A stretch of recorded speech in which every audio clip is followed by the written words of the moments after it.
Hello, vibrant souls. Welcome back to another episode of the Nereyda Ramirez podcast.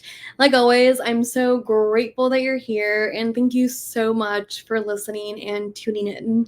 So, two things that I would love to share today is one, I would love to share a passage from The Universe Has Your Back by Gabby Bernstein. I read it this morning and it really created such a shift in me that made me remember more of who I am and my strengths. And it was just like a really good shift this morning. And I thought, I have to share this. Like, I totally have to share this. And two, I want to share more about our hands and how powerful they are and how we can use them as tools to listen to other aspects of our body. So let's talk about the book first. So The Universe Has Your Back is literally one of my favorite books of all times because it was literally my manual for me to make the dream and the desire of moving abroad happen. So for those who don't know, I lived in Vietnam for about a year before COVID hit, and I actually came back because of COVID.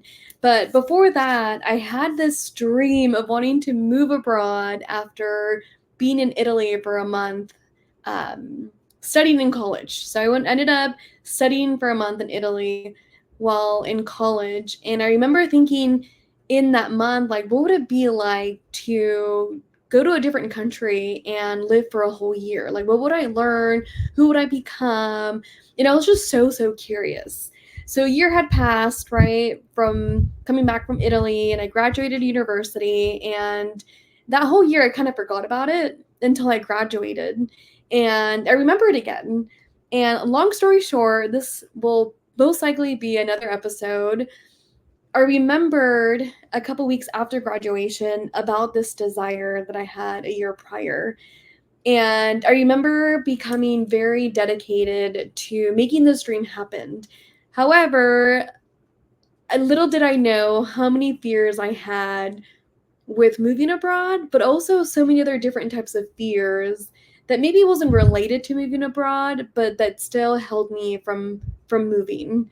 So it took me about a year and a half, 2 years to actually move. And in between then, I got into this relationship and I almost got married. And it was just a lot of growth and a lot of stuff that happened in those 2 years. It was the first time that I met with depression. I had never felt depressed in my life, and in those 2 years it was the first time that I was like, oh, this is what being depressed is and not wanting to be alive. So again, stick around because that will be a totally good episode for another time.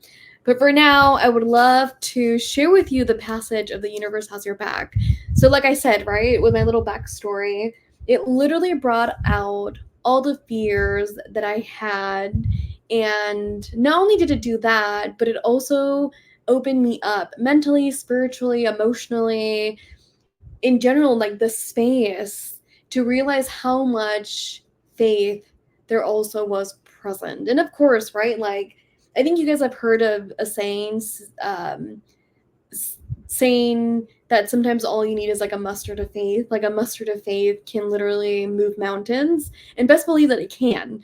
So this book literally gave me 1,000 seeds of mustard, or 1,000 what, I just totally fucked that up, but it gave me 1,000 of that to create that much more room for faith and for me to lean on it and to really step into it. And it's an amazing book. So it also opened up that relationship with myself to the universe and to God, and it's literally been present ever since. So I decided to read it again for the same reason that one of the things that I was pondering about is how I miss who I was when I was reading this book and just how amazing the book made me feel. And those parts of me that I miss are those parts that are really connected to the universe and is really meditating and doing the mantras and exercising with journal writing. And lately I miss those parts of myself. So I'm like, okay, I'm gonna go back to this and move more into faith, because I had been aware that lately I've been a little bit more on the fear side. So right? Okay. So another thing that I want to share with the book is that the way that it opens, not you up, but the way that Gabby shares tools, or what the tools are to transform fear into faith, are meditations. They are mantras. They are journal entries. And again, it's really, really transformative if you do the work. So best believe that I'm one of those and that it works. It has worked. So that's why I'm reading it again. And I'm actually also share a lot of these passages from this book in my own personal book, The Vibrant Unknown, which should be done by August in terms of editing. So stay tuned for that. But yeah, I freaking love this book, guys. Like, I'm just like even so happy. I mean, if you guys are listening on Spotify, you guys, or Apple, you guys can't see it, but I'm really so happy how clear it comes through on camera. So go check that out on YouTube. But yeah, okay, anyways, so let me share this with you guys. The universal lesson. And again, right, I've been noticing myself being in fear, and that's why I picked up the book, because I'm like, I want to be more in that space of faith. Like, I remember being in those spaces and it felt so good, and I felt so connected, and I still feel connected now, but just in that space of faith, the connection is just so much bigger and abundant and joyful and just so juicy and so good. Um, so the thing that I'm going to share is one of the universal lessons that she shares in the book.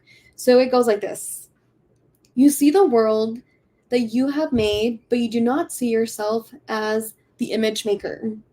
There are a few steps you can take to remembering your hidden power. Step 1. What is the fearful movie you've been playing? Using Gary's metaphor, take a moment to contemplate the idea that you are the director of the movie that is your life. Think about the movie you've been projecting onto your own life and contemplate the following. What fear-based stories from the past or projections about the future are you playing on your internal movie screen? How are these stories blocking you from feeling supported and happy? Ooh. Step 2. What's the positive movie you've been playing?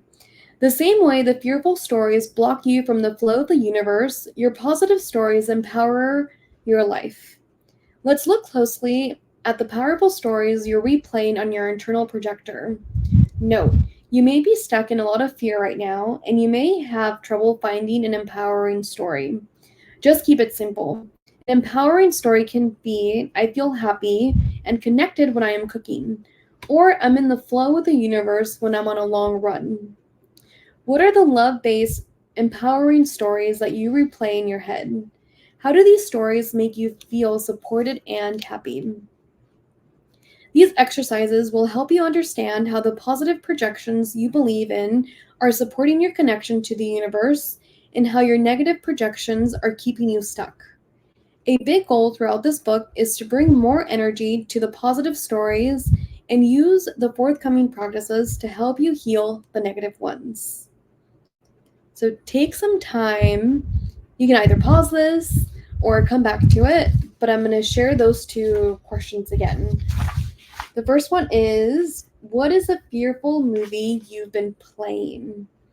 What fear-based stories from the past or projections about the future are you playing on your internal movie screen? How are these stories blocking you from feeling supported and happy? The other question is, what's a positive movie you've been playing? What are the love-based, empowering stories that you replay in your head? How do these stories make you feel supported? How do these stories make you feel supported and happy? So take some time. So side note, I actually journaled in this back, and when I read this book, it was back in 2019. I don't know if I said that, but I wrote it in black. So it's super cool to hear. It's super cool to see what I wrote. And this time I'm writing in pink. So just super cool. Okay. So universal lesson, look for love in all the right places. Step 3, reconnect to your power. When you focus on the positive stories, you raise your energy, elevate your presence, and even boost your immune system to keep you feeling physically strong. Positive stories make you feel good. In the presence of feeling good, you are powerful. Your presence is your power. When your internal movie screen is projecting an empowering story, then your perception of your life is empowered. When you dwell in an energy of positivity and power, you become a magnet for miracles. I can easily describe to you what it feels like to be connected to the power of my presence. When I'm aligned with my presence, I breathe easily, words come to me without overthinking, I feel genuinely confident, and people resonate with my energy. I feel safe, calm, and in the flow with whatever is happening around me. When I'm out of alignment with the power of my presence, I feel stuck, weak, tired, anxious, and annoyed. No one wants to be around me, and I feel disconnected from everyone. It's invaluable for me to clearly know the difference between what feels like to be connected to my presence versus what it feels like when I'm not. This awareness helps me witness when I'm out of alignment so I can choose to realign in an instant. Through this book, I will guide you to proactively fine tune your presence with a ton of powerful tools that will keep you connected.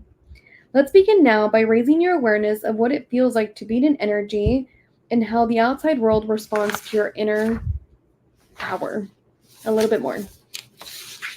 Take a moment to answer these questions.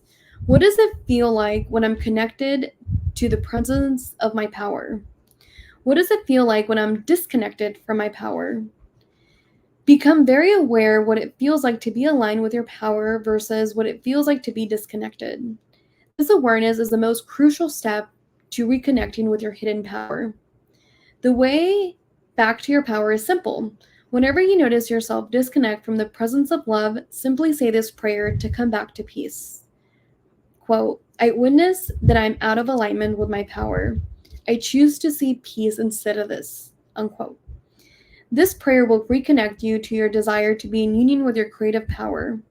Your desire is enough to help you begin to reconnect. Make the conscious commitment to realign with your power, and you will begin to feel the shift set in. Yay! Okay, so if you guys are interested, go get the book, talk to me about it. Maybe we can do a little book club. But yeah, and just to share, right? Like, let me see if I have it.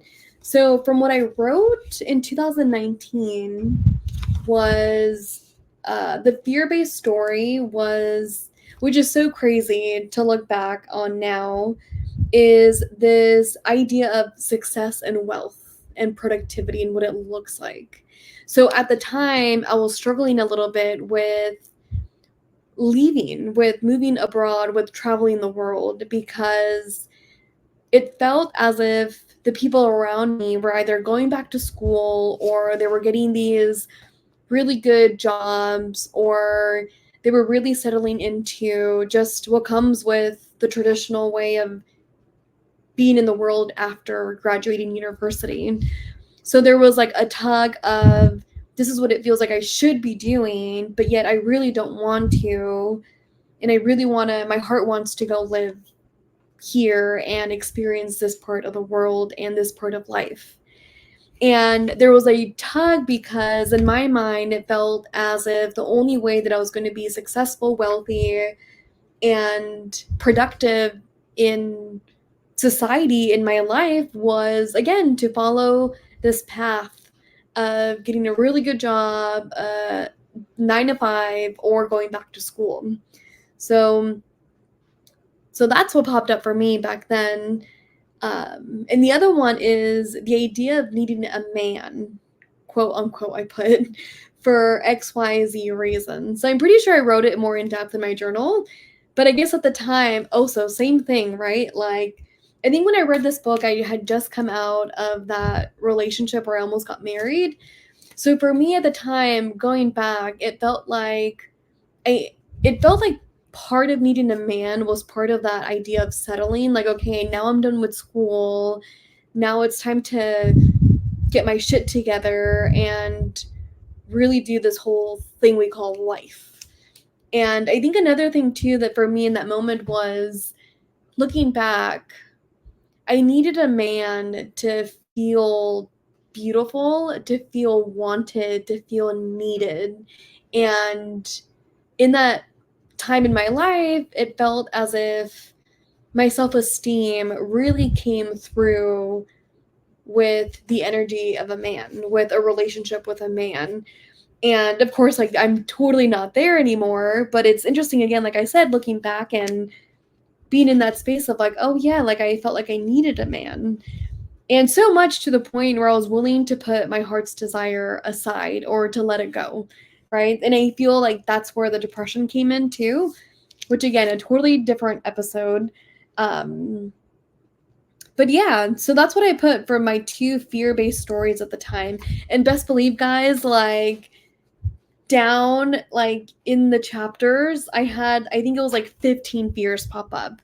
And I'm saying it because in my book I talk about it. I talk about these 15 fears, and just it was like I think it was like a meditation that she led us to, and it was like, write down all your fears, and then through the meditation, universe came through and it talked to me through and wrote down like the faith part of it. So one of the examples, right, just to give you more of a glimpse of the book, is that I was afraid of my spirituality, losing my spirituality. So I was afraid of losing my spirituality. And I wrote down, I'm literally getting the chills as I'm saying this. I wrote that in my journal, right? I did the meditation. And one of the things that popped through after the meditation was that no, like, I wasn't going to lose my spirituality at all. If anything, I was just going to be more connected to the universe and to myself. And I'm tearing up. Ah, and I'm tearing up. Oh my goodness. Because boy, was that true. And in the moment, being aware of those 14 fears, you know, of course, I only had this, not narrow, I don't want to say a narrow perspective, but I only had this perspective, you know? And I remember tearing up a little bit after the meditation that it came up, like, no, like, if anything, you doing this and going to listening your heart's desire and moving abroad is going to create that much more connection with the universe, going to make you that much more spiritual. It's going to make you more trust and have faith. And looking back, right, like before and after, like during my trip, it really, really did. Really, really did. I remember so many times where I was feeling alone, or I was feeling sad, or I was feeling stuck in a situation. Again, like another episode, right, for another time. But or maybe I can share it. Like, fuck it, I'll share it, right? There's this time where I was riding my motorbike, and I think I had just it was maybe like a couple of weeks being there, and I was getting used to like the motorbike, and I didn't realize that the gauge of the gas was empty. And I didn't really know like where I was at, and I was still learning how to get like from my apartment to the school where I was working at, and it was like a 30-minute drive. And I remember it was raining, it was pouring, I was driving back home, and my motorbike just shut down. And I remember freaking the fuck out. Like, what the fuck? Like, my phone's on 2%. Like, I don't know where I'm at. Like, I think I'm so close to home. Like, I don't know what's wrong with my bike. Like, how am I gonna get there? My shoes are wet. And it was just like so much of that. And in that space, I remember just taking a deep breath and connecting to my breath and just being like, okay, like, you're alive, like, it's okay, like, you're safe, like, it's fine. So I moved over to the sidewalk, and again, I was just connecting to my breath, like, okay, it's fine, I'm safe. And the only thing that I kept repeating to myself was like, I'm safe and I'm alive. So, and now that's like the only thing that matters. That's why I'm not afraid to like travel alone and stuff like that, because it's like, I'm safe, I'm alive, like, it's okay. Like, I have money, I have my passport, I'm good. But in that moment, a native Vietnamese came and was like, hey, and I was like, I don't know, like, we were non-verbally talking back and forth, and I was like, I don't know what's wrong, like water maybe in the motor, and he gave he lifted a water bottle, like an empty water bottle, and he like pointed at the gas, and he pointed at the water bottle, and he asked for money. And I'm like literally remembering, like, and I was like, okay, so I gave him money, and I literally just leaned into faith that like he was gonna come back with gas in the water bottle, and I had just given this stranger money, and he did. Like, he actually came back a couple of minutes, and he put gas in my motorbike. And that's just one of those stories of how much faith there was, and how much I leaned into faith rather than fear, right? But in that moment, going back to what I was saying about like journaling like my 16 fears, right? And then coming through the meditation saying that no, like it was going to make me that much more open and that much more spiritual. It's like little stuff like that would happen while abroad, and it just made me trust the universe so much more. Like, oh, like, you have my back. Okay, like, I'm good. It literally made me just lean back and know that I was being taken care of, and just trust. Yeah, so that's like the little story. So going back, like, that's literally how powerful like this book is.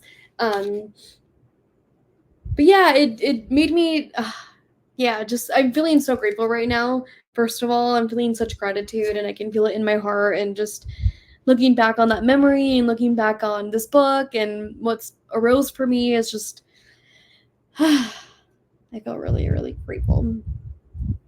So anyways, I was going to reading what I had wrote. So I wrote that. So the other thing that I wrote, I guess I wrote another thing too, is, so one was the success, right? Wealth, productivity, the idea of needing a man. The other thing that I wrote, I guess, is I'm not letting the higher power or God use me. That's what I wrote. But in the other one, right, with the question of what are the love-based empowering stories that you replay in your head, what I wrote is I feel connected when I am hiking, meditating, traveling, when I go on a run, or when I see an amazing view. So that's what I wrote. I think at the time I didn't have much to share, but now, look at all that green. Now I have a lot to share on the love-based empowering stories, and how these stories make me feel supported and happy. So going to the other one, right? To the other question of what does it feel like when I'm connected to the presence of my power? So years ago, I wrote strong, intuitive, convos that go easy, content and excited, peaceful and worryless. Yeah. Oh yeah. Convos go easily, right? So now what I wrote slow, words just coming through, light and awe, immense love, patience, intuitive. That's cool. And then the other thing that I wrote for what does it feel like when I'm disconnected from my power? Years ago, I wrote lost, trying to scramble to fit in, and anxious. Now, what I wrote, I definitely don't feel that anymore. I don't feel scrambling to fit in. That's, yeah. So, I have like a huge smile on my face. Okay, so now what I put is chaos. Like really busy energy, overthinking. Right now it feels like I'm missing peace. Yeah, it does. And by that I mean like I think I'm aware that I'm disconnected from my power and from the universe. So it feels like I'm missing that, like I'm not connected. So yeah. Oh my goodness. Okay. Yeah. So if you guys want to read it, again, go get the book. Okay. So to transition into like our listening hands, because I really want to share this right before I end the episode. So our hands are so fucking powerful, and this is one of the practices that I learned as I was a client of the Rubenfeld synergy modality, where my synergist, Melba, I just did an episode with her, so go check it out. It's my most recent episode before this one, where she would guide me to place my hands in certain areas and to ask what those parts of my body or those parts of my insides were trying to say to me. So there were sessions where, like I put my hand in my pelvis and my pelvis was like, oh yeah, like I'm right here. And I was like, oh my God, I have a pelvis.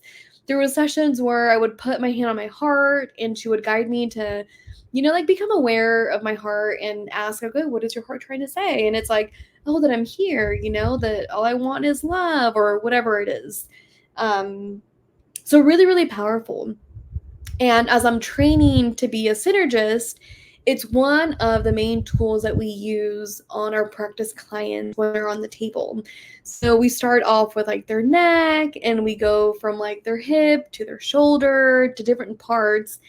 And one, it works in a way where we're listening to what their body is most likely sharing, but we're also listening to our intuition and what our body is sensing. But in that space, we also guide our clients to share what that body part is saying or what the rest of their body is saying. So it's pretty cool, right? And sometimes it doesn't even relate to that exact body part, but just something about the touch really does something very transformative and very opening to the client. So one of the things that I've been practicing these last couple of days for myself that I want to encourage you to do as well is to use the listening hands to get in touch with yourself and to have this deeper connection with yourself. So lately I've been putting my hands on my pelvis and I've been working on pelvis and wound area and just becoming aware of it, right? So you can't see it right now, but I put in the mornings, I wake up and I do yoga, I meditate, and I put my hands on my pelvis and I close my eyes, take a deep breath, and I literally say this. Hey pelvis, hey wound. I know you're here. I know you're present. And I'm grateful for you. And I love you. And I just sit with it for a bit.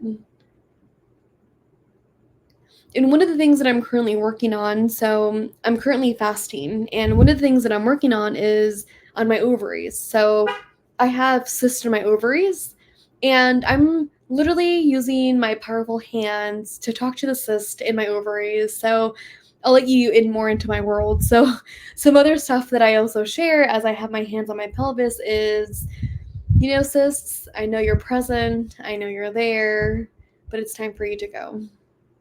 Ovaries, I hear you. It's time for you to let go. And I love you. And I'm healing. And I'm becoming more aware of you. And in this space, right, I give it openness. And I ask, like, is there anything you'd like to share with me?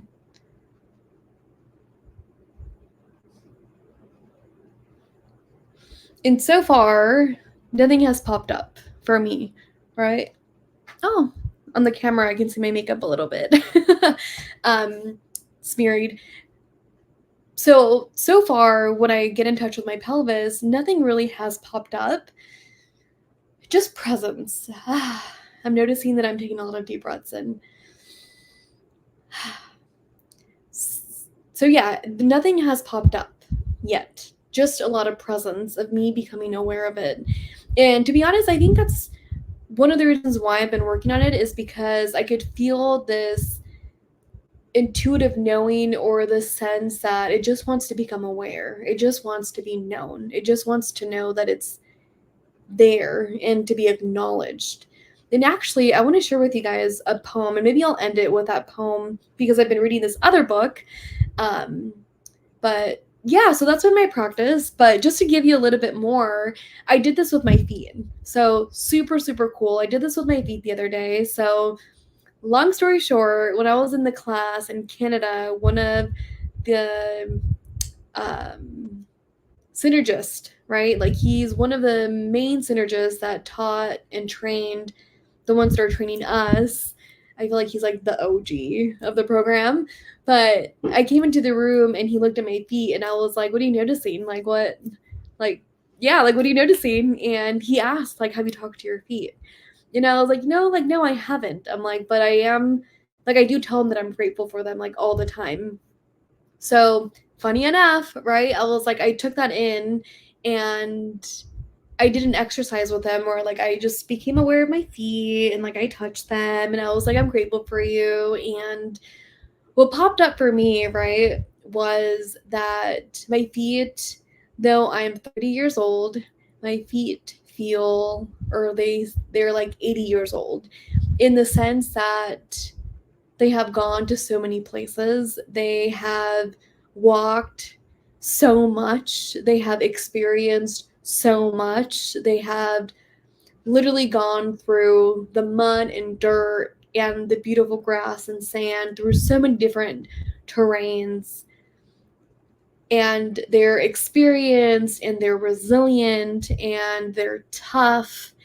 And one of the things that I got is that they felt kind of like a gladiator type of feet where they're rough. Like, I mean, I think my feet are pretty, or maybe they're not, but I also feel like they're rough feet as I'm looking at them right now. um, and yeah, and I was like, again, like just being aware of all these things that were arising for me.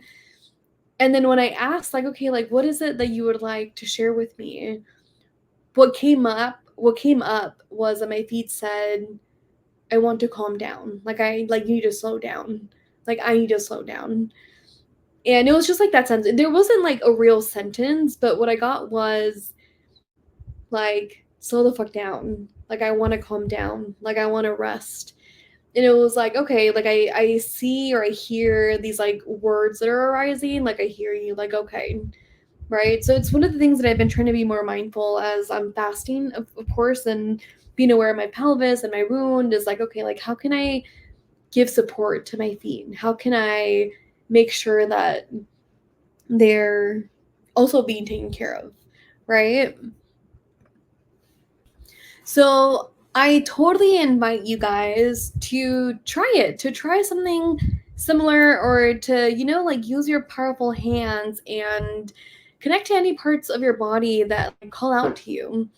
It could be anything. It could be your feet, your heart, like your mind. It could be like your shoulders. It could be like your hip, like it's a powerful, like such a powerful tool to connect with ourselves and to listen to our bodies, because we don't listen to our bodies. We are literally in our minds so much. Intellectually, we're in there, like we're playing out stories and narratives. We're in like the space of fear and lack. There's just so much going on in here that sometimes we need a break from being up here and connect more to like our senses and our bodies. And this is a powerful and great way to do it. So if you're curious, totally do it and let me know how that works out for you. And I'm also open to getting practice clients. So if you're curious to be a client of the Rubenfeld Synergy, let me know, because I'm super down. Okay. Thank you guys for being here. I really appreciate you guys listening to my episodes and podcast. And again, like always, if you guys have any questions, feel free to reach out. I love talking about all of this with everybody. And yeah, so I'm going to end it with sharing this poem. And again, so I'm reading this other book called Sacred Woman, and it's a guide to healing the feminine body, mind, and spirit by Queen Afua. Hopefully I said that right. But I'm going to end this with this quote because I read it and it was just really powerful to me. And again, it's been a lot of like reflection and just who I was and who I am now. And it's been really, really good, and who I want to become, right? And that's one of the reasons why I'm working on my pelvis and my wound. Okay, so this is called "And I Call Myself a Woman" by Nikina Evans, Sacred Woman Instate. Yeah, initiate. Sacred Woman Initiate? Yeah, okay. Okay, this is how it goes. How can I become, quote, woman, unquote, when I don't know my womb? I have never had a conversation with my womb. So how can I consider myself a woman? I have been with you, grown with you, been through rites of passage with you, from childhood to oh my goodness, I can't say this word.